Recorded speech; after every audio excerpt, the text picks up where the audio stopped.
Pirate Nation, this is former East Carolina pitcher Davey Penny of the Keith LeClaire era, class of 2003. Keep it tuned to the Sports Objective as you follow our Diamond Bucks on the road to Omaha, because y'all know we're going.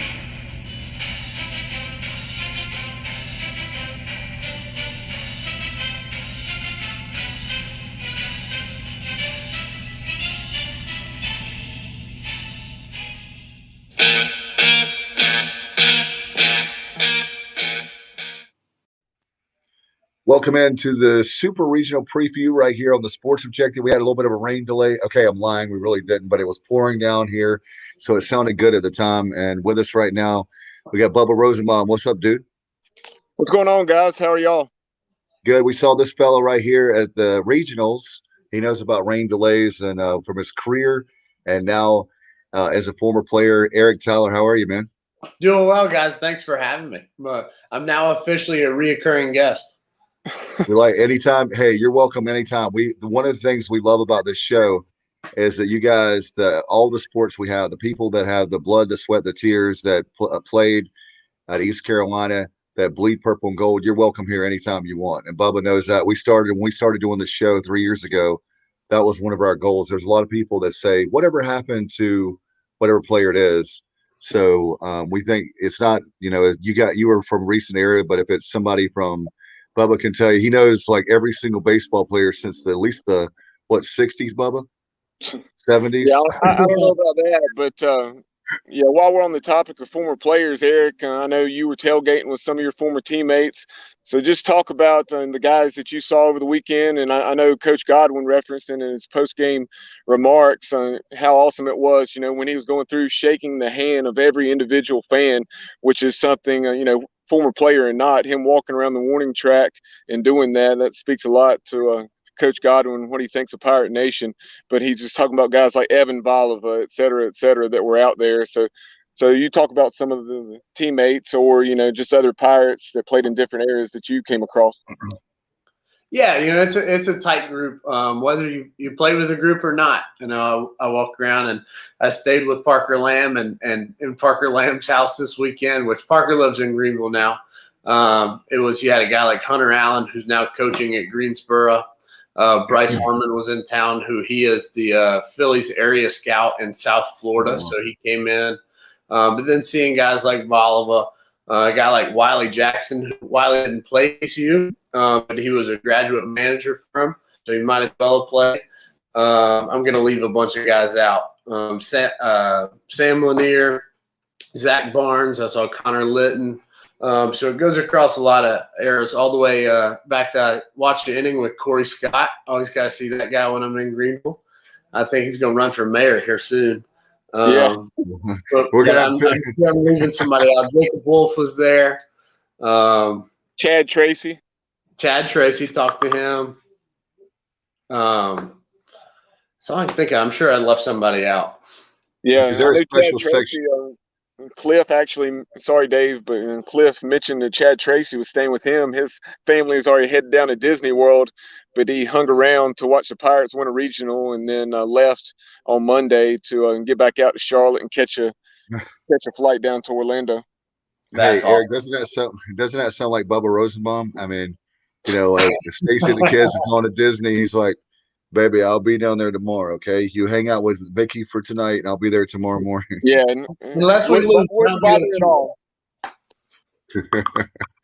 So we're excited obviously, we're getting ready for a super regional. And something that Cliff said in the press conference, which I thought about pre-regional, was the very fact of that stat that drives me crazy. Like, I know he was talking about it too, about was it 30 appearances and no, College World Series appearance. But if you think about it, Eric, you're part of a fraternity that's very special at East Carolina. When you look at how the success, they don't ever talk about, okay, it's a big deal to make a regional.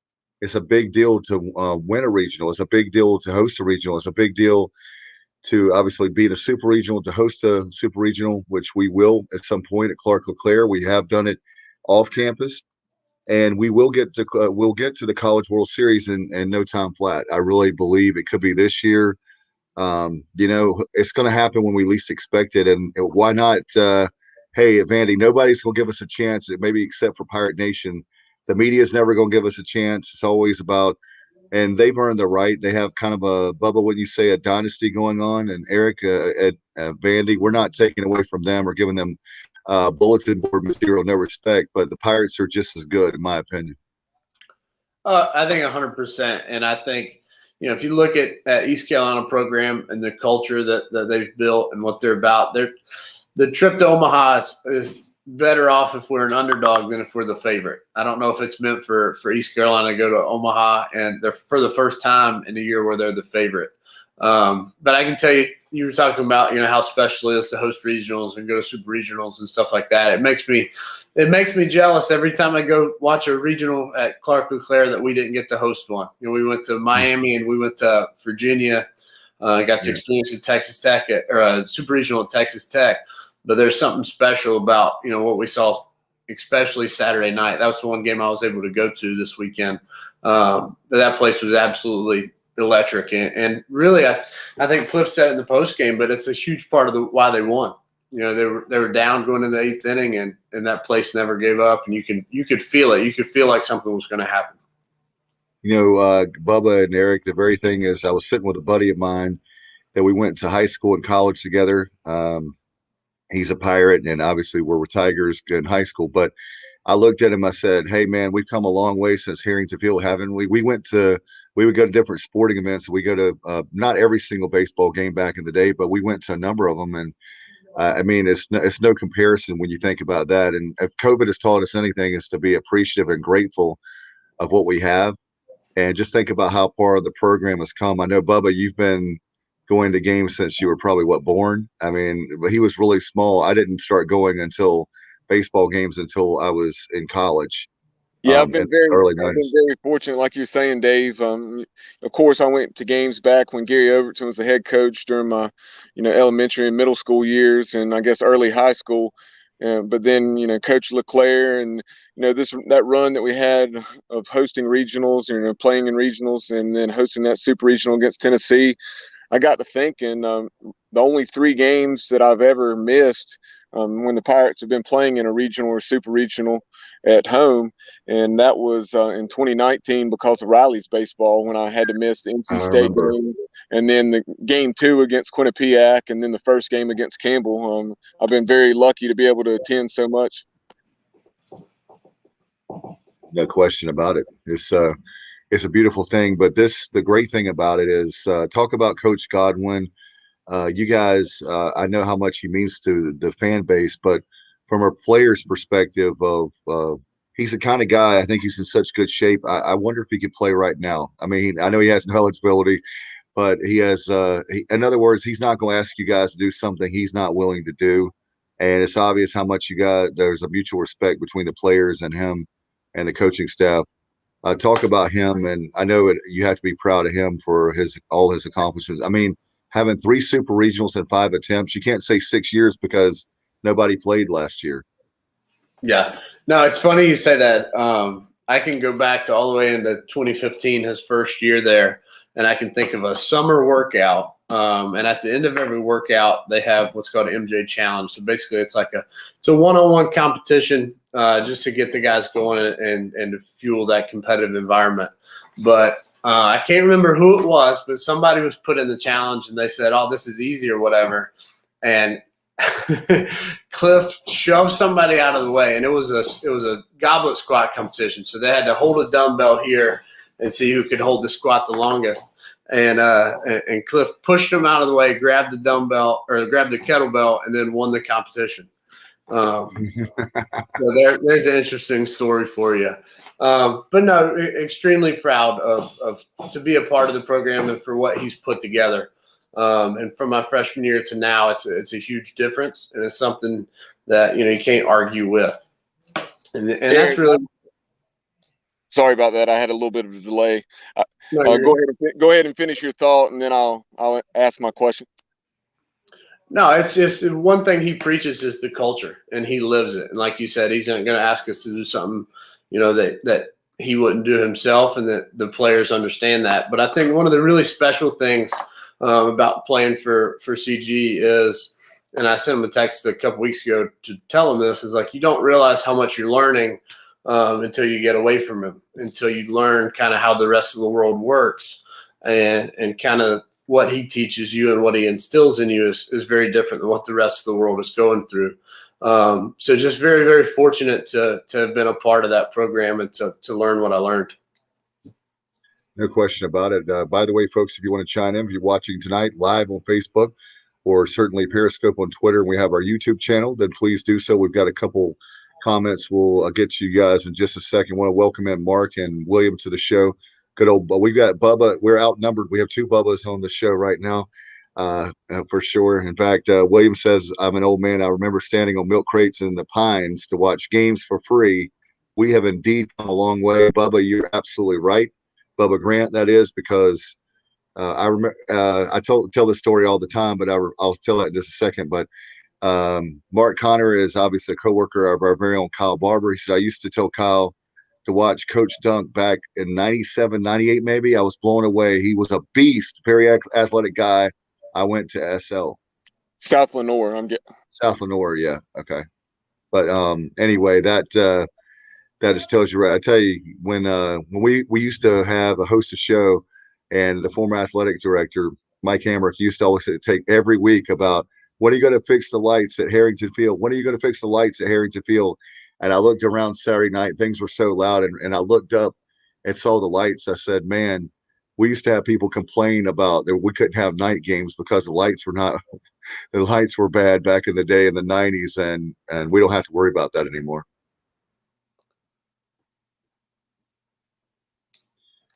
So it's getting dark there, Bubba. We were going to let's talk some baseball, super regional. What were your thoughts coming into this week? It looks like, Eric, one good thing is that the Pirates, even as exciting as that regional was in 2019, getting those 3 wins, as Kyle from LaGrange said back a week or so ago, guys, all you really have to do is just win 5 games and you're in Omaha. And it takes a lot there. Speaking of Kyle, he's backstage now. But Omaha, I wish it were that easy, but when you break it down, 5 games is what you have to win. So we've won 3 out of the 5, guys. Yeah, it's funny. I came on during the conference tournament and sat here and told you that when a conference tournament was harder than winning a regional, and I'm going to tell you, winning a regional is probably a little harder than winning a super. We were unlucky in the fact that we were 90 feet away and couldn't close the deal. But I think, you put together a good game on Friday and you can start to feel it and you can start to understand what each moment means. And we played a little tense on Saturday and ran out of gas on Sunday. But it is, man. I mean, it's a weekend series. It's something honestly we should be a little bit more prepared for, because we fought through 4-game weekend series all year. So I think it could put us through the grinder a little bit there, and we could be prepared to throw our guys for 3 games. Winning the first 3 in a regional helps us. We didn't have to go to the 4th game, but it's about getting hot at the right time, and we've won our last 3. Welcome into the show, Kyle from LaGrange Barber. By the way, I thought you had you drank too much Sundrop today, so you were going to miss the show. Maybe you were too drunk on Sundrop. That's what I thought, and that's why you were not on the show with us.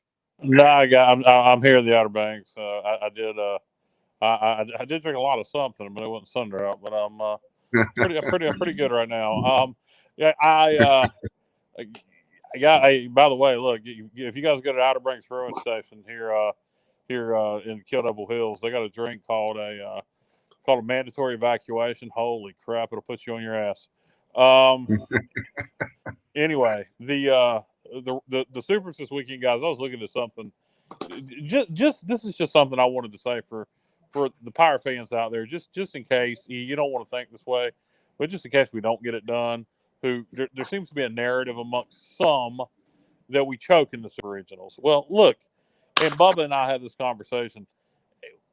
We haven't been favored to win any of these Super Regionals, so we haven't choked anything when we've lost them. I was looking at the odds today to win the national championship of the teams that are left, and our odds are really low. Vanderbilt was the 4th highest of all the teams that are left, so that goes to show you what the people in Vegas thinks about who's going to win the Super Regional. So we are coming in as a huge underdog, and it's going to be a tall task, but I think we're up to the challenge. This team is battle tested and showed all season that they can play with anybody you put them on the field with. And I don't know. I got a good feeling. I don't know what's going to happen in Nashville. Certainly, Vanderbilt's the defending national champions. I mean, we didn't have a national champion last year, so they won it in 19. So they're the real deal. The Friday and Saturday night starters are unprecedented how good they are. But I just got a good feeling. I don't know why. I didn't have this feeling when we were going into the Louisville series. Of course, who knows what that really means. But I think we're going to play well. Whether that equates to us winning a Super Regional in Vandy, who knows? But I think we're going to play well. Well, I'll tell you, the one thing that I am very confident on is when you look at our bats, I want to ask you this, Eric, if you can help me, but it seems like a common theme is that it seems like we start off hot. This is a 2021 season, like for the team. We start off hot for the first few innings. There's kind of a middle lag where we don't score. And then like the other night, where it's like the 7th, 8th, 9th, or there's a few innings there where we tack on runs late and then we pull it out. Or it seems like that's just been, maybe that's coincidental, but I think if we can punch them in the mouth early, Vandy score some runs. If I assume we're going to be the visiting team where we can bat, who knows with NCAA, we might be the home team. But if there's a way that we could get some runs early, and then you have Gavin pitching, or even if Wiz is pitching, either one, you score 2 or 3 runs early in the first inning, something like that, then that would be how off to a great start. And then having the pitching of Gavin or Wiz, that would give us a good chance. Yeah, and then it'll go home or it'll go away, home, away. Yeah, if it's what it was, in 17 or whenever we went to Texas Tech.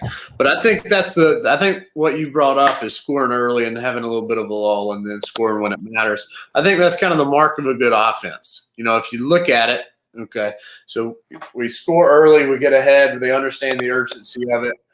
They go into a lull or whatever, and then they score late when it matters. Well, if you take out that lull and you add scoring, it's just the greatest offense in the history of baseball, right? So now they're scoring all the time. So I think to have a sense of urgency and understanding of like we're going to get on the board early and we're going to hit when it matters, I think that's the mark of a good offense.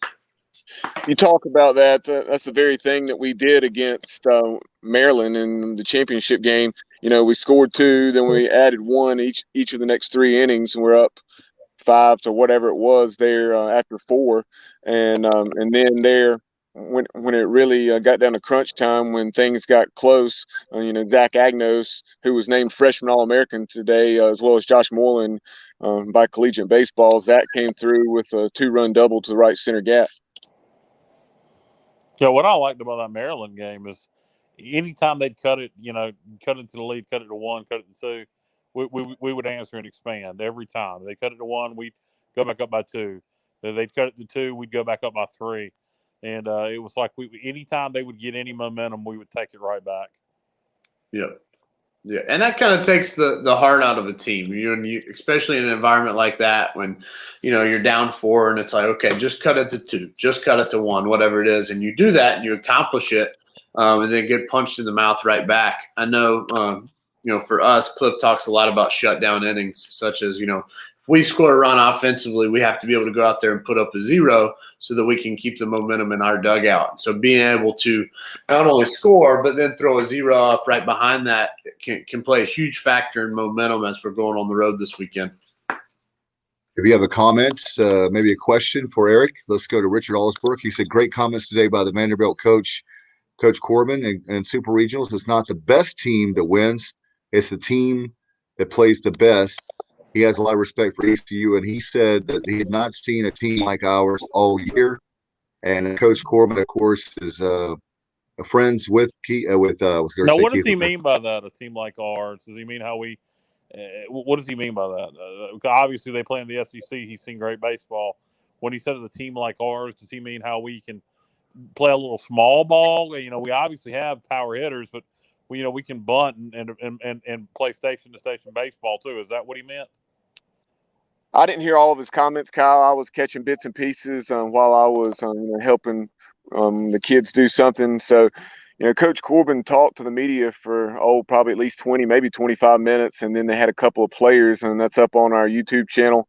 And we also promoted it on Facebook. Go and check it out. It's about 38 minutes in total, but some very good information. But I'm guessing that may be it, Kyle, what you referenced regarding our short game and the way we like to do things offensively.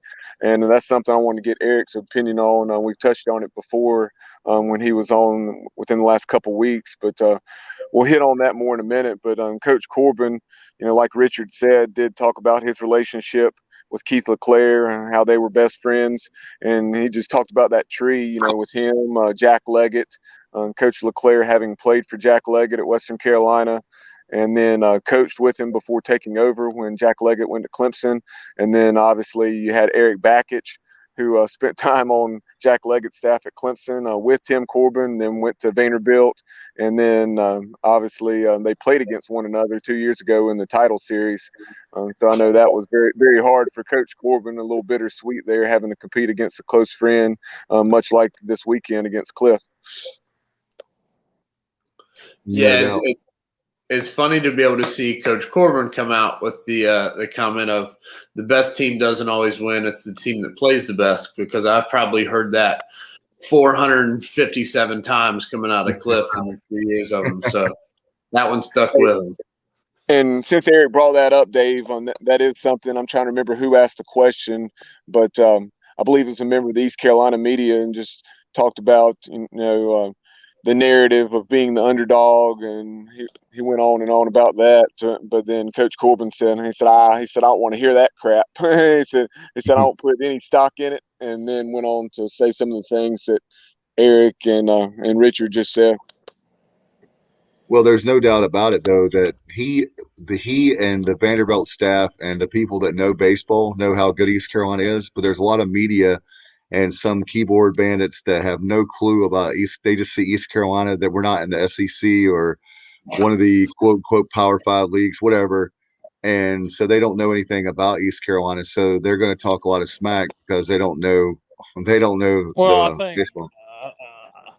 I think if you follow college baseball, even if you're an SEC fan, and the SEC sometimes can be a bit elitist and be in their own little world, but you got to know East Carolina baseball. I mean, with the amount of regionals we've been in, and they are, and look, we are the underdog, and they are the favorite. I mean, and that would be virtually against anybody they're playing. I mean, we don't got any national championships. Well, I guess we do in AIA, but we don't have any national championship trophies recently. They look, they are what they are. I mean, they're an elite program, and what a way to make it to Omaha, to go through Nashville, to beat the defending national champion. That's a good way to go. You know what? And to be the man, you got to beat the man, right? Ain't that what Rick Flair told him? So you go take care of business against Vandy. You go to Omaha, and you just beat the defending national champions. Why not win it yourself? I believe it was Cam Colmore that was talking about that in a recent press conference. And after we won on Sunday night, early Monday morning, Cam or one of the guys was just saying we're going in the front door. There's no going in the back door. That one's been in the program for a while. I've heard that one too. Yeah. Yes. Yeah. So that very thing is that Bubba and Kyle, we've talked about this before on the air and off, but Eric, that's when you least expect it, that's when East Carolina is going to Omaha. It's like there's nobody giving East Carolina a chance. This may be the year. I love what Cliff said. He doesn't know when the year is going to be, but we're going to do it. And I love and we have such good people behind the scenes like Malcolm Gray, the SID, who said today on Pirate Radio, the very fact that and Kyle, he was saying something you agree with, Kyle, the very fact that once we get to Omaha, then there's going to be a lot of appearances in Omaha, but there'll be some national championships, That's when once we break the seal, we go, then all of a sudden we'll start going multiple times and winning some national championship. And part of it is we just haven't ever caught a break in the super regionals. And a lot of people will go, we always choke. Well, it's not choking. When you go lose at South Carolina and you go lose at North Carolina and you go lose at Texas Tech, and obviously we were really close at Texas Tech and it just didn't happen. But these are awesome programs. It's not like that suddenly South Florida won the regional we were paired with, and now suddenly we're hosting South Florida, and they come in here and beat us 2 out of 3. It's not like we've choked in these super regionals. We haven't had an opportunity. We've had no luck. We've never had one of those times where a South Florida, like what happened in Gainesville, won the regional, and that's who we were paired with, and suddenly we're hosting it. That's never happened to us. Every time we're stuck against one of the elite programs in the country, and have to battle. And so it's like was just said, if we do make it, we're going to go in the front door for sure. No question. And Bubba, I know that we have a video earlier today at Clark LeClaire Stadium. John Gilbert spoke to the fan base and the team and everything. Do you want to go to that? Yeah, Corinne Dilday, wife of Brian Dilday, one of the megaphone guys, and it's been a megaphone guy since back at Old Harrington Field, mid-'90s alum of East Carolina. But Corinne, who was a cheerleader during her years, she was nice enough to provide us with this video. It's about a minute and a half with AD John Gilbert, and then we'll dive into the matchup some more. Out shortly. It really excites me to see everyone here today. This is what makes Pirate Nation a special place. I see a lot of our athletic department staff, season ticket holders. We're looking for a softball coach. Recently, we just hired Shane Winkler as our new softball coach. We're interviewing a golf coach, and this right here is exactly what I tell them about Pirate Nation. How passionate they are, how they care about athletics, and how important you are in this community. So I just want to thank you. This is a special place. I'm really excited about coaching this team. They've overcome a lot this year.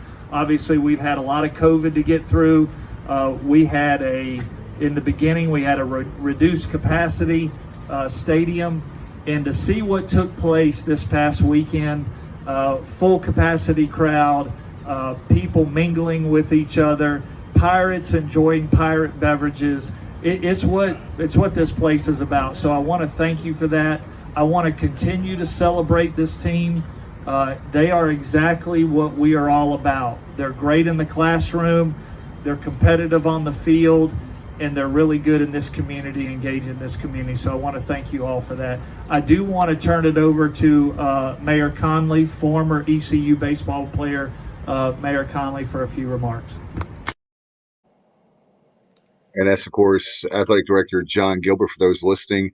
And, it definitely was a great feeling. I tell you what, Kyle, the only thing I'm missing this weekend, I miss Kyle sitting next to me and being able to go nuts and crazy because you're one of the biggest Pirate fans. And definitely, I tell you what, when we host another regional, super regional, I want you there sitting in my seats with me because I want to get your opinion, guys, on Saturday night. There's been a lot of talk about how loud it was. Is that the loudest game that you've ever been a player? And now that you're there in the jungle, Eric, was that the loudest game you've ever heard at Clark LeClaire? Yeah, for me, that was the loudest I'd ever heard it. Is on Saturday in that bottom of the 8th inning. That's the loudest I've ever heard our stadium, which is just a testament to the fans. I wasn't able to be there on Sunday. For the regional championship, but what an environment they created. I know I was talking to you guys earlier. It was like they willed the team to victory on Saturday. So that was cool to be in. Yeah, right there in the middle of the 7th, as we're going to the 7th inning stretch, like you're saying, Eric, we just gotten, I'm trying to remember if I think it was Bridges, got that final out in the top of the 7th, and what a weekend he had. Undoubtedly, the pitcher of the weekend, appeared in all 3 games and did a tremendous job. And when we got that final out in the top of the 7th, Pirate Nation just came to its feet and really did its part to light a fire under the guys. And Coach Godwin referenced that in his post-game remarks, just saying, hey, without the crowd, we don't win this game. Yeah, and I was watching it on TV, and certainly it came across. Sometimes the crowd noise doesn't come across as well as it should when you're watching games on TV. But it was really loud and good showing by Pirate Nation. A lot of people were watching that game, and what Bubba or what Dave mentioned earlier, and maybe maybe everybody isn't as familiar with East Carolina baseball, some of the SEC or ACC programs. Well, if you're watching that game against Charlotte Saturday night, you know our atmosphere is as good as anybody's in the country. I watched other games this weekend. The only atmosphere I would say that was better than ours is at Arkansas. From all the other games I watched, their atmosphere is just a whole nother level. I don't know how you talk about unified insanity. Arkansas, that's nuts. Have you guys ever watched a game at Arkansas? But besides their atmosphere, I didn't see anybody with a better atmosphere than ours. Yeah, I didn't see all that game, the Arkansas game that you're referencing. I did see the highlights when they hit that home run, and the place was absolutely insane. Yeah, they cheer, Bubba. They will chant things in unison, like these long chants. I think the stadium holds like 10,000. All 10,000 people in these long, drawn out cheers. It's ridiculous. And then, of course, just like in football, and I'm sure basketball games as well, the pig suey, and followed up by Razorbacks, and that's a neat tradition they have. No doubt. Speaking of traditions and fans, we're going to get the most annoying fan in the world this weekend as the Whistler at Vanderbilt. You guys, are you familiar with him? Oh, Jesus. Yeah. I'm telling you, hey, Kyle, we used to tease Bub about being a closet Appalachian State fan. I think I've changed my mind as of early Monday morning when I heard we were watching that into that Vandy game out in the parking lot, and he started doing that whistling. And then I was talking to him, driving him back to his car. He's doing the whistle. I'm like, dude, are you like a Vanderbilt fan now? But he was whistling. He does it way too well. No, I was just trying to get on your nerves, Dave. Well, I'll tell you what, it got on my nerves because I wanted to kill that dude. I mean, it's a great tradition. The other fans, what I don't get, like if that was an East Carolina fan, I'd want to punch him in his mouth. But thankfully, the other Vanderbilt fans really seem to enjoy it because they kind of clap right after he does a whistle in the same tune. But it drives me crazy. Mighty, what an annoying ass. He's a preacher, right, Bubba? One of them is. Well, there's two. He can preach all he wants. So we can have him on the show. I mean, I'm sure he's a lovely fellow and he supports Vanderbilt. And I just certain things bother me. There are certain noises that just get on my nerves, and like whistling like that drives me crazy. Can you do it again, Bubba, for a call? No, I'll pass. All right. But yes, the gentleman's name, there are at least two of them, but one of the gentleman's names is Preacher Franklin. There you go. Well, I'm sure he's a good man, but that kind of stuff just, whew, boy.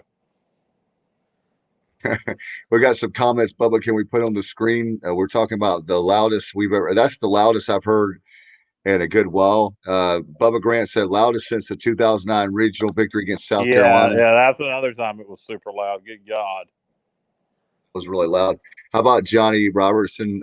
He says beating Vandy 2 out of 3 would be a tough task, but they're far from invincible in their regional. They basically had a bye against Presbyterian and 2 very close games against Georgia Tech. But before that, they ended their season, that's right, Johnny, 8-8. And their last final 16 games, including a win against Florida International and a 1-run against North Alabama, a one-run win, I should say, win. In addition, Kumar and Leiter were not as dominant late in the season. Kumar lost his final 2 starts before getting a W against Presbyterian. Well, you know what, Rocker, and that's the whole thing. I've been saying it all along. We don't have to beat Rocker and Leiter. We just got to beat one of them. If we can beat one of them, then, we can win it on Sunday. Frank Durham is laughing at the fact that he said, I'd want to punch him in the mouth. Your comment there, Kyle. So you got a fan of Frank. Hey, Frank. Well, I'm glad somebody appreciates my punch him in the mouth comment. And Frank Durham says, Virginia Tech Hokie gobble gets on my nerves. Yeah, that's annoying too. I'll tell you one of the worst ones. Houston football, their siren. I don't know what's wrong with their. Have you guys ever noticed this? They have an air raid siren like we use after they score touchdowns, but it's not like a normal air raid siren. I won't say what my buddy Craig and I say it sounds like, but it's. Are you guys familiar with it, Bubba? Do you know what I'm talking about? I know what you're talking about, Kyle, because I used to laugh when they played at Old Robertson Stadium prior to They still TD. use it. They still use it. Well, when they were at Robertson Stadium, I thought it. If you're listening to the game on the radio, just if you're not paying attention exactly to what's going on, whether they scored or not, like you, kind of like at UAB, you kind of just think maybe it's because of the part of town it's in. No, they still use it. It's horrible sounding. It is the worst sounding air raid siren you'll ever hear in your life. Let's talk some baseball, Eric. I know that's why you're here. Appreciate you hanging out with us again tonight. Super Regional Preview here on the Sports Objective. Oh, there's Bubba Grant asking, what about the Mississippi State Cowbells, Kyle? The Cowbells would probably get on my nerves if I was there. On TV, it doesn't bother me. But, I would imagine if I was in Starkville, that would probably drive me crazy. Eric, so you're the coach. Who do you start? Do you start Wisenhunt? Who do you give the ball to? Do you give it to Gavin, who's still 10-0? He didn't have his best stuff. We still win the game. Who do you give the ball to Friday at noon, 11 Central, there in Vandy? Put me on the spot there. That's my job. I would throw Gavin. I'd throw your horse. The only thing that would keep me from doing that is the fact that last week Wiz threw on Friday and Gavin threw Saturday. So if you want to keep them on their schedules, then you would throw it that way again. But like you said, I don't know if there's a ton of strategy. I guess you got to kind of pick who you want more or who you think's more beatable, rocker or lighter. But I think you throw your horse on Friday as long as you're comfortable with his throwing a day earlier. If he's not comfortable with that, then keep him Saturday. And it's the same thing. You got to win one of the days, Friday or Saturday. It doesn't matter which one it is. Yeah, with the regional, there's obviously a lot more strategy to it. With the super regional, like you're saying, it's just a matter of Gavin did pitch on Saturday last week, but I think as long as he's feeling good and everything checking out there, I think he'll be starting on Friday at noon. Yep. Do you guys just let's just say we win this thing and we head to Omaha? Do you? Is that the moment? I mean, do you? I mean, obviously that's a huge moment to get us to Omaha. But is that the moment you celebrate and the tears flow and you feel like you've accomplished your goal, or do you have that moment once we get to Omaha and see how far we can get? Just personally, how are you going to feel when if we win this weekend? Are you going to feel like mission accomplished, or you're going to feel like now we got to go win a national championship? Well, I think you want to win the national championship. Yeah, both. You want to win the national championship, obviously, but I mean, when you know how close we've been, just like the gentleman here on the screen with us, they're 90 feet away, twice?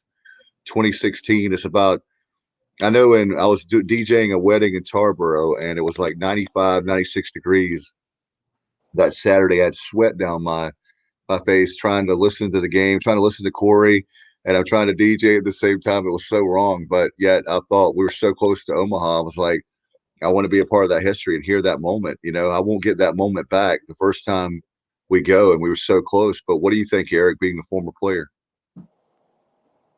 Yeah, I mean, I think anybody on the team will tell you play to win a national championship, right? And so that's a part of our goals. Win 40 games, win the conference regular season, win the tournament, win regional, win a super regional, go to the College World Series, and the last one is win a national championship. So I think you play to win the game, you play to win a national championship. But I think if we win this weekend and then we go 0-2 in the College World Series and a fan complains about it, they're an asshole. And that's what I put. Well put. Well said. That's kind of like drop the mic moment there for Eric Tyler here on the Sports Objective. And the very fact that, I mean, Kyle said many times on the program, we're going to be like Coastal Carolina. We're going to get in the thing finally and shock the world and win the whole thing. And I really believe with this program, the way that Cliff and Jeff Palumbo, everybody coaching, I mean, they've done a nice job recruiting. And Eric, this team is relatively young, especially next year, but there's so much talent on this team. It's built for years. It's not like you've got a whole bunch of seniors. A lot of guys are going to be going to the draft this year. where next year and the year after that, we're still going to be good. We're still going to be reloading 3 or 4 years down the line. Yeah, I mean, I think Jeff Palumbo does as good of a job as anybody in the country of keeping talent flowing in. And I know I used to always joke with him and CG, like, thank God I came through when I did, and thank God, you guys got here when I did, because y'all would have never recruited me. We would laugh about it, but it's the fact. And that's the mark of a good program, is if, you can graduate and leave, and 3 years later you look back and say, man, I'd have no shot to play for this team. You're in a good spot when it comes to recruiting. And like I said, I was fortunate enough to spend some time on the staff, and there's not a harder working or better recruiting coordinator than Jeff Palumbo. No question. Mike Radford chiming in, good family friend from Wilson. He's making the trip out to Nashville. He said we're putting together some noisemakers that they had fun with and worked up in Cincinnati. He said stay tuned. He says 400 Pirates behind this team, being loud and rowdy. Obviously, you have Hawkins Field there at Vanderbilt. Seats about 3,700 or so, give or take. And I think it will actually be more, probably like 600-700 Pirates. And who knows? That's just the tickets through ECU. I think it's 600. And then obviously we could get some through Vanderbilt or other sources as well. I tell you what I want to hear, Eric, is when we beat Vanderbilt that first game, because I mean, whenever we win the first game, I'll put it that way. I want to hear for our Pirate fans there, Mike Radford and everybody there, please do a purple gold cheer. That would be very emotional for me, because I love that cheer, just like this past weekend. But that's like when we beat State several years ago in Raleigh, and hear the purple gold cheer at Carter Finley. The same thing with Hawkins Field. That would be great for me. So I would like to put in my request for the purple gold cheer when we win that first game, whenever it is in Vandy. Hey, and Pirate fans, we were talking today with Kevin Ingram, not the former Pirate quarterback, but the play-by-play voice, the radio play-by-play voice of the Vanderbilt Commodores, and that interview can be heard on YouTube as well as Facebook, so go and check that out, about 20 or 25 minutes. But one of the things that he brought up when I was asking him, some of the logistics for Pirate fans making the trip, about parking around Hawkins Field, so on and so forth, he said the best place to park is the deck, and I don't recall the name of the deck, but he just said that in that parking deck, a lot of fans will watch the game. So, hey, if you're on the fence and, you can't get a ticket, you just want to get away for the weekend and go out to Nashville, and then you may be able to watch it from the parking deck and, get some purple gold cheers and have fun watching Pirate baseball from outside Hawkins Field. Yeah, that was 24th Street, Bubba? Somewhere around there. Yeah, it's in the right field corner. Listen to the interview. Yeah, just listen. That's a nice tease, but I know he said it was in the right field corner there, and that if you're on the first few decks, their rows, if you will, that you can still watch the game. And there's a lot of Vandy fans that are tailgating, and he said they'd be nice to us. So I don't know about that, but does anybody know? We'll get the question on screen there first.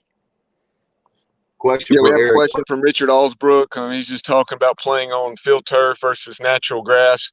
So Eric, just touch on that a little bit.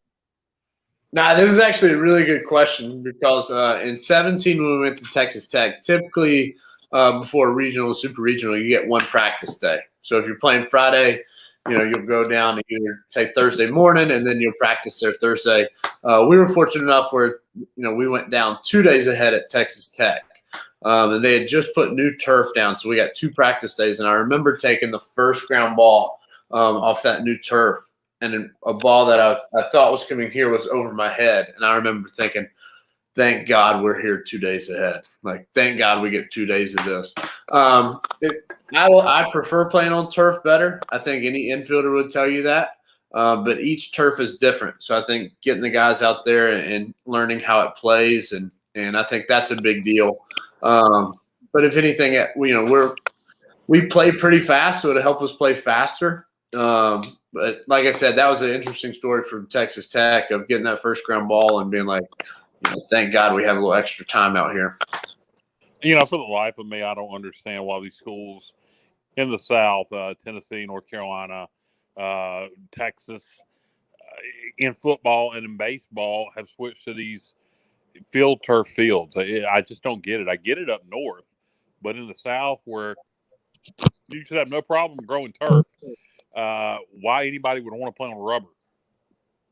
It's just the upkeep of the field, and that's something I agree with you, Kyle, from a fan standpoint. And then, like Eric said, obviously a lot of players and particularly infielders, love the artificial surface. But yeah, it has a lot to do and obviously there is, if you don't know anything about the upkeep for the artificial surface with the rubber pellets, and those have to be, added to the surface every so often, and the field still has to be drug, even though it's artificial. There's a lot more to it, but it's still easier to take care of than a natural field. Well, I hope we don't ever switch to it in Greenville. But I was going to ask earlier. I don't know if any of you guys are very familiar with Nashville. We got any suggestions for any of our fans going down on? Obviously, you're going down for the Super Regionals, but except for country music, anything to do, anywhere to eat? I always hear lots about Natty B's hot chicken. Nashville hot chicken seems to become a national thing now, so I'm sure getting the real thing would probably be a good choice. Anybody know anything else that you should check out while you're in Nashville besides the obvious things? Yeah, they have, as far as down on Broadway, there's a lot of great things to do. Plus, there's a lot of great restaurants, including the one thing I remember, Kyle, is it's more of a Memphis style barbecue, not the barbecue. We talk about barbecue a lot on the show, but Sure, yeah. It's more of a Memphis style barbecue that they have there that's really, really good. I remember that. Great atmosphere. People are, the thing I love about Nashville, even though it's a big city, it has a small town flavor. The people are extremely friendly there. I don't know how the Vandy fans will be with ECU, but the Nashville people have always been nice. I go there. I haven't been there in a few years, but I went there a lot with country radio, and the folks there are just everything that you can think about. Anything that you would want to do with country music. If it's not, if you want to party, you go to 2nd Street anywhere there or on Broadway, and hopefully our players or coaches are not going down there. But if you're a fan and you're looking for something to do after 4 or 5 o'clock each day, then I would highly recommend that. There's the Opry. There's like you said, all the stuff you think about, Country Music Hall of Fame. There's usually games going on, like Nashville Predators. You don't have to worry about that because they're not in the Stanley Cup playoffs, nor unfortunately my Hurricanes anymore. But there's always stuff like that to do, sporting events, and definitely country. We have a couple viewers chiming in on Facebook. William Grant, Bubba chimes in, 25th Street parking deck. So you were a street off, Dave. That's where, Kevin Ingram from Vanderbilt advised Pirates to park. And then also Mark Calloway says, "Hey, Dave, I sat 2 rows behind you and your wife at the regionals. You made some good noise. Go Pirates." But Eric, a few minutes ago, I mentioned, obviously, Coach Godwin and the staff, they really, like to bunt in a variety of ways, whether it's drag bunts, push bunts, safety squeezes, suicides, so on and so forth, and hitting and running and hit. And just talk about all of that stuff. And, when you're facing top flight arms like Kumar Rocker and then also Jack Leiter, you're not going to hit the ball all over the ballpark. But doing things with our short game to put pressure on that Vanderbilt defense. Yeah, I think we have a well-rounded offense, and to be honest, it's growing extinct in baseball, and it's getting into the college game. But I think you're going to see a lot of that with Coach Corbin's Vanderbilt team. They do a lot of things the right way as well. You're going to see a lot of bunts, a lot of drags, a lot of hit and runs. They like to put pressure on the defense just as well. So it's going to be an exciting game. It's going to be a high-intensity game with a lot going on. But I think anytime you put pressure on the defense, and especially when you're going against an ace, when you go against the ace, you're open for a walk, sack bunt, hit and run, 3-run home run occasionally, right? And so I think we have the right combination of the guys that can move the baseball and do what they need to, but also the guy that can run into a mistake, 3-run home run, and that's going to change the game. It only takes one pitch hanging in the wrong spot for us to change the game. So I think the well-roundedness of the offense can put some pressure on the defense pretty quickly. No question. And you were the one thing about, to me, when I hear about people not wanting to do the short game, bunting, but that's to me a fundamental of the game, that you're taking away a tool out of your toolbox is the way I look at it. And guys with the football team, it reminds me of like Steve Logan. He would have all these different trick plays and all kinds of stuff. And that's kind of like the way for me when I see stolen bases and different things, being aggressive. Cliff Godwin is really good at that. And when you're talking about the safety squeeze, any kind of thing like that going on, or a squeeze, anything, that stuff keeps the defense honest, right, Eric? No, absolutely. And I think as a pitching staff, we always talk about, not giving up a crooked number. So we're okay giving up one because we're going to score with that. And one thing Coach Gowan preaches is, get it to 5 runs. So if we have to manufacture, 5 innings of 1 run each inning, that's what we're going to do. And we feel like that puts us in a position to win.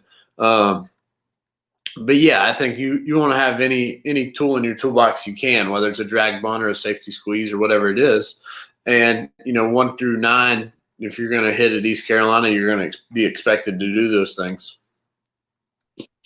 One of the other things that Kevin Ingram brought up today when we had that conversation, he was saying that the Vanderbilt ballpark, Hawkins Field, is pretty deep to the alleys. And the numbers reflect that. Obviously, tremendous athleticism and talent on that Vanderbilt roster. And those guys run very well. And you look at their numbers, 123 doubles and 20 triples. Yeah, they got some guys that can move a little bit. I know Enrique Bradfield, their center fielder, who was freshman of the year in the SEC, he's probably the fastest player in the country. And so whether it's him out in the center, roaming the gaps, or him slapping one and getting a triple out of it, he can move, and he puts a lot of pressure on guys. I think he had like 360 as a freshman in the SEC. And he stole 46 bases. Yeah, he can move a little bit. Guys, one of the things that I saw on Facebook today is I know that I sent you guys that very thing, was a very fact of a gentleman. I'll come to him in just a second. I'll look his name up. But he put a lot of great stats up about the Pirates and Vanderbilt and the different super regional teams. And I'll tell you what, the only one that I saw that there was a little bit of discrepancy between it was the home runs. I think they had something like Vanderbilt had like 88 home runs, and we had maybe like 75. But I mean, other than that, it was very close on just about every category, right, Bubba? Yeah, if you give me a moment, I'll bring those up. Okay. But anyway, I wanted you to see that, Eric, and I wanted Pirate Nation I want to give credit to that gentleman. I'll do it in just a second.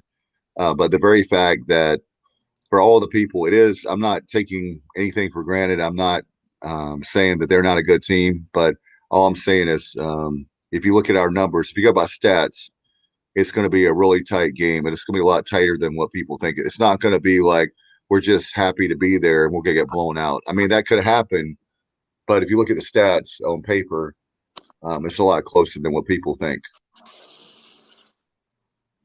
Yeah, some of those numbers that you referenced, Dave, and we'll talk about some of the other super regional matchups here. Yeah, we lost you, Bubba. I was going back to look in that gentleman's name, if I can put my hands on it. But can y'all hear me now? Yeah, I can hear you now. Okay. All right. Yeah, as far as number of wins, taking a look at it, East Carolina ranked 5th out of the remaining 16 teams. Only Arkansas, Texas, Tennessee, and Vanderbilt. Excuse me, I was looking at the wrong. Only Arkansas, Tennessee, Texas, and Texas Tech have more wins. Vanderbilt actually has, I believe it's 43 wins. Also, there was another one that stood out.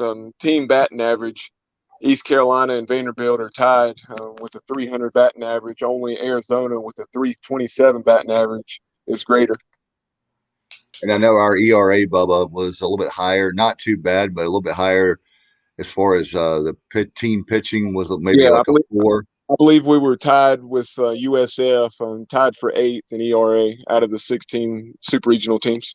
And I think they had something like a 3.4 something for ERA. It's not like it's a huge. I mean, that's a little bit of a difference, but not like. But that gentleman's name is Don Skinner. If you want to read all those, it's on the ECU baseball group that I saw, Facebook page or group. So I wanted to make sure anytime we have something like that, we want to give him credit because it was a lot of cool things. Eric, what's your gut feeling? Do we win one game? Do we win 2 games? Do we go to Omaha? How are you feeling about going into the weekend? I know there were a lot of us in 2019 that were kind of holding our breath the way that the Pirates had to come back and come out of the losers bracket. They had to play about 4, it seemed like 4 games, I think, in 48 hours. It was crazy. We do it, but we didn't have a lot left in the tank for Louisville. This time around, we won 3 straight. We have that, I mean, literally a day. I mean, you look at Virginia, some of these teams, they were still playing, yesterday? It took till yesterday so they had 2 days behind, if you will. But the Pirates, I think, are healthy, and they obviously took care of business, and they were in good shape like Vandy. Vandy doesn't have an advantage there as well.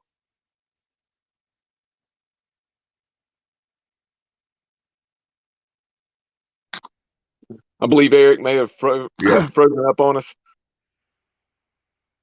Yeah, unfortunately, but we'll see if we can get him back here in a second. But I knew he was not in deep thought with that question, but that comment. But what do you think, Bubba? What's your gut feeling? I know we're going to wrap up the show here in a little bit. What is your feeling on how the Pirates will do in Nashville this weekend? I think we're going to go out there. It's going to be a different story than what it was in 2019 up at Louisville. I really believe that. I won't make a prediction just yet, but I mean, I think the Pirates will go out there and we'll give Vandy everything they want, and I really think that it's going to go 3 games. I do. I think we'll find a way to win one of those first 2, and get it to a must, a winner take all situation on Sunday afternoon at 3:00. But hold on, very quickly. Mark Calloway chimed in. He said, "Let me rephrase my earlier comment about Dave. You were cheering like a true Pirate. Myself and friends were very impressed." Thank you. I think it was. I believe Eric's back with us now. He is. I was very emotional, Mark, and a lot of Pirates were, and I knew that we had an advantage if we cheered very extra loud. And my voice has suffered the last few days, but I took one for the team because I wanted my team to win. And there's a lot of Pirates out in the jungle and all over that were just as loud. But thank you for the compliment. It means a lot. Talking about some of the other regionals very quickly, you have another in-state team in North Carolina State going out to #1 Arkansas. What do you guys think about that matchup? We were talking about the atmosphere a little bit earlier at Baum Stadium. Arkansas is the #1 team, and I think NC State is they got the bats going in Ruston, especially what was that Sunday night, I guess, and just the fact that we're it could be a dangerous team overall. I mean, Arkansas is really good. You got it home.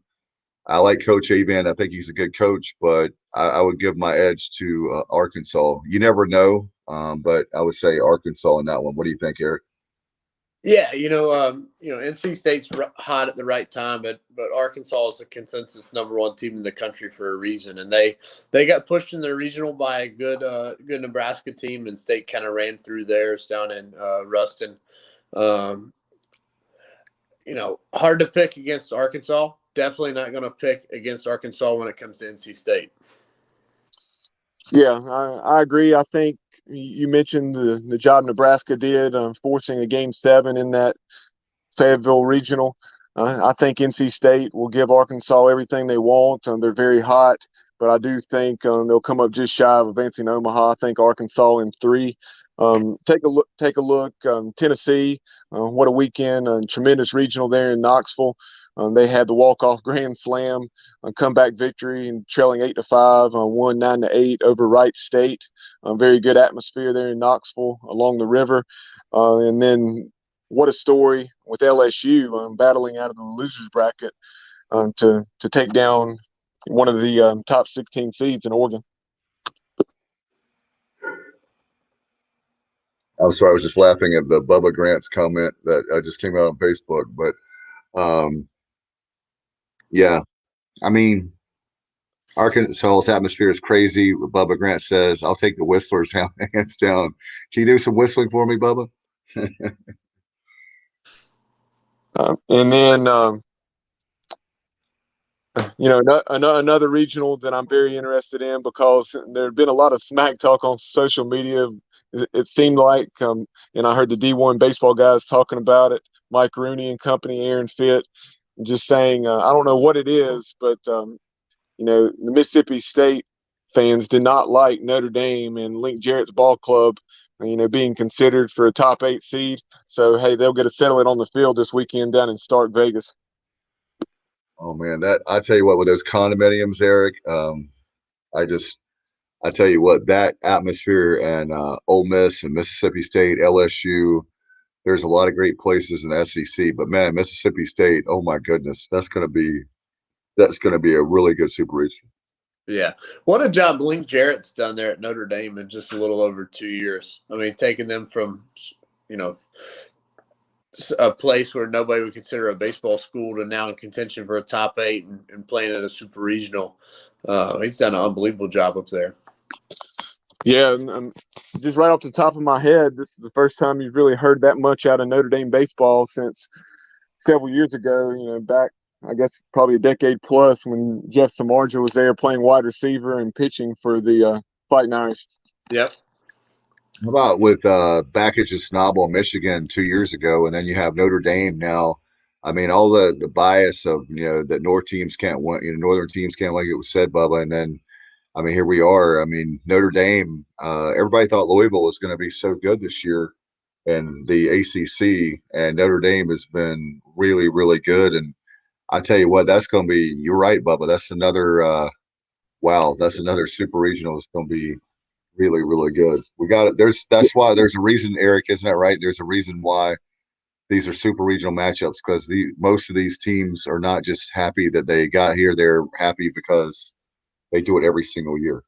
Yeah. There's no cupcakes once you get here. And really, once you get to the regional, there's no easy games. But when you're in the final 16, they're there for a reason. And they're there because they've put a body of work in across 60 games and then got hot at the right time. So that Mississippi State and Notre Dame was going to be a good one. Notre Dame scored, over 35 runs this weekend?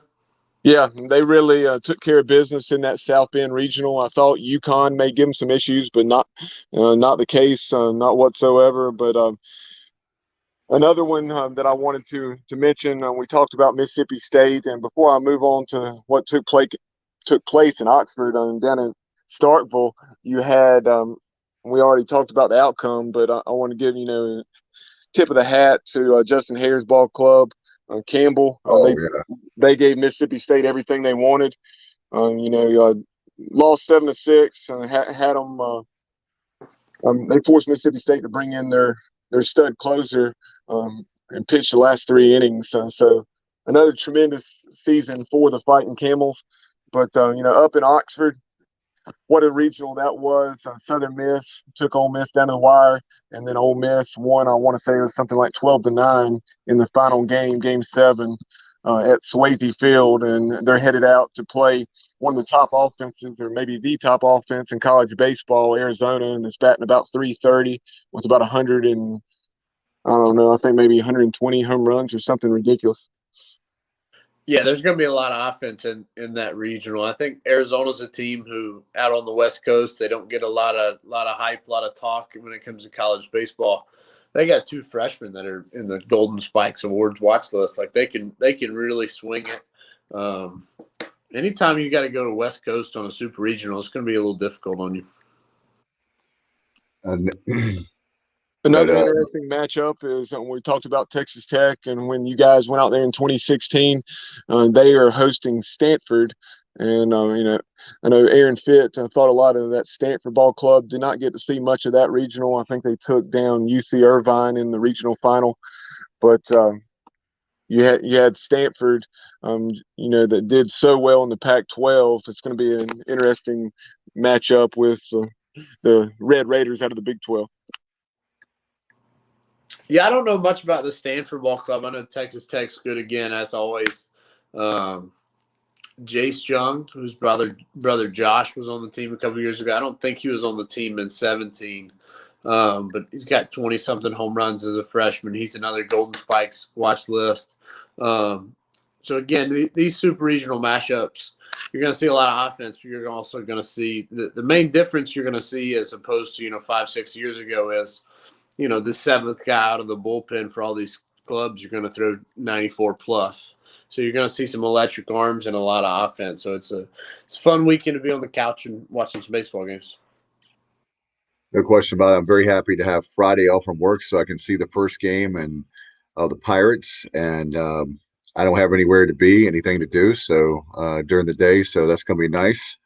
I'll be able to keep my job. The productivity will be – I don't have to worry about that on Friday other than the productivity of yelling and screaming at a TV and praying that we can somehow beat the Commodores, beat Vandy boys, and hopefully we can do that, right, Bubba?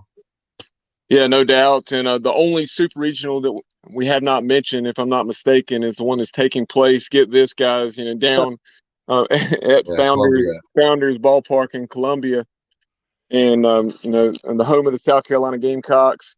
And Virginia came out of there, won an absolute thriller in 10 innings. You had, I believe it was maybe the starting pitcher for UVA, came in and hit a walk-off jack to the left center gap. But unbelievable game. A shame it was played in front of tens of people, literally.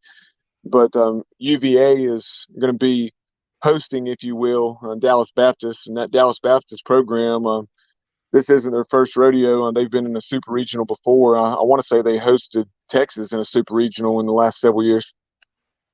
Yeah, that's kind of the redheaded stepchild of the super regionals. There's going to be, again, tens of people in Columbia, which is a shame for those clubs because one of them deserved to be able to host.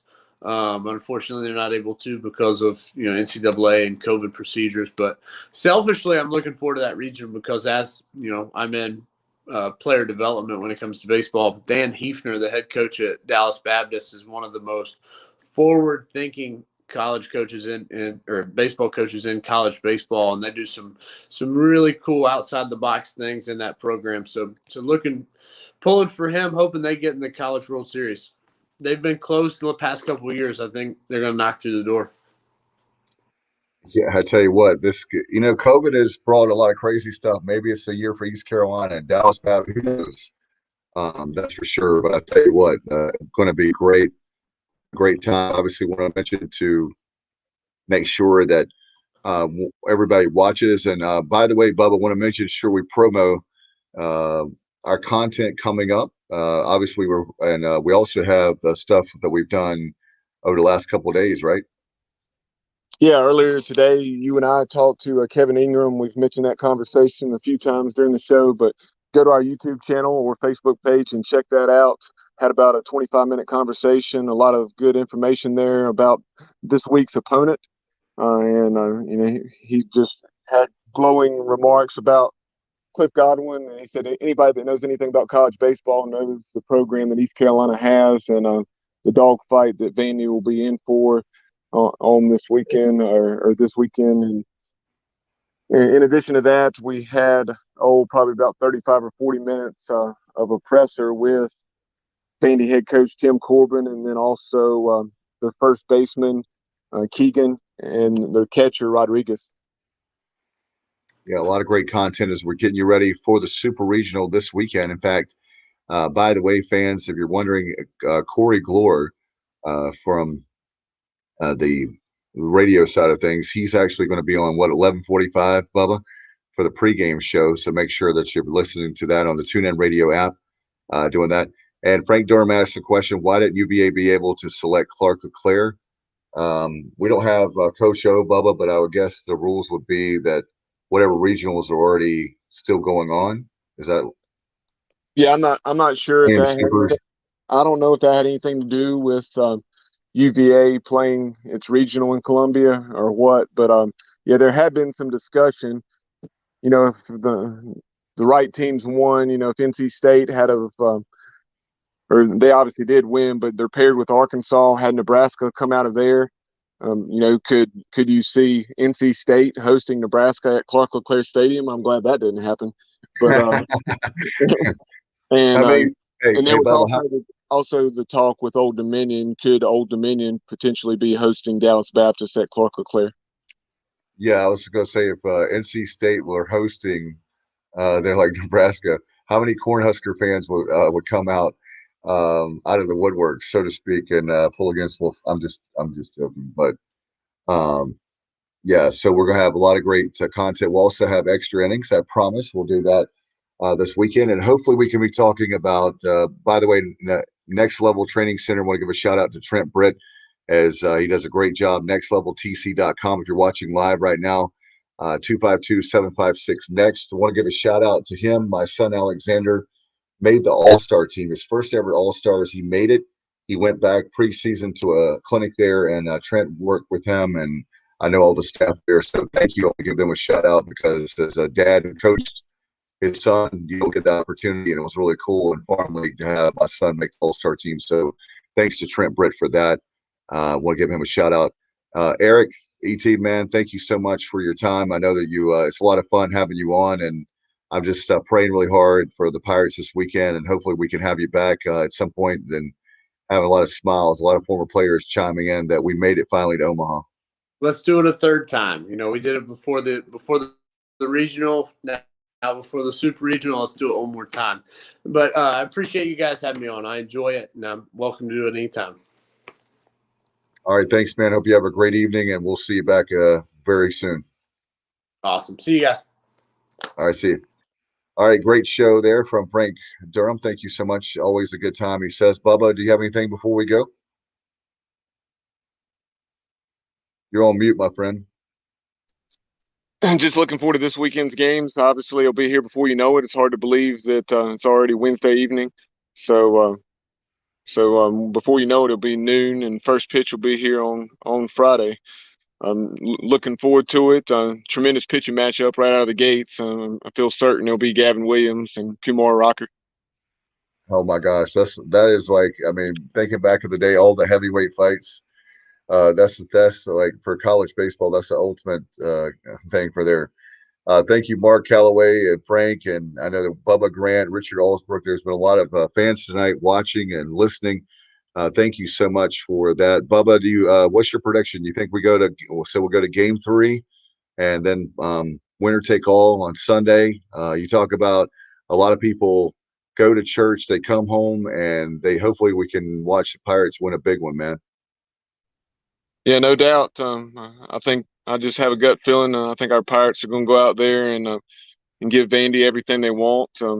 Obviously, it's a different animal. This is the postseason, but South Carolina went out there. They nearly took a series. Georgia did take a series, and wasn't all that far away from sweeping a series. So if we play the way we can play, we'll be in a good position to make history.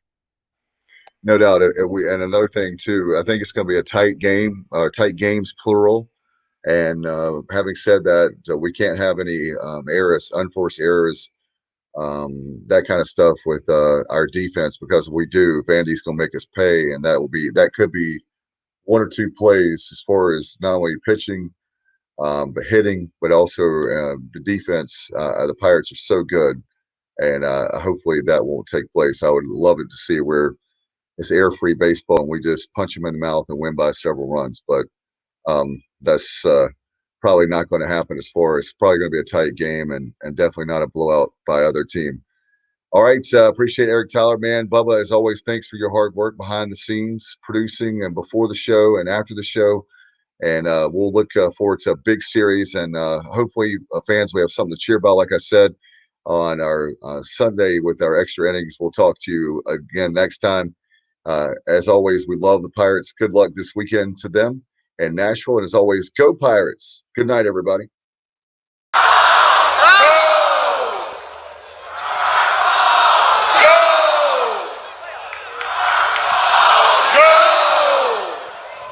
Hey, Pirate Nation, this is former East Carolina pitcher Davey Penny of the Keith LeClaire era, class of 2003.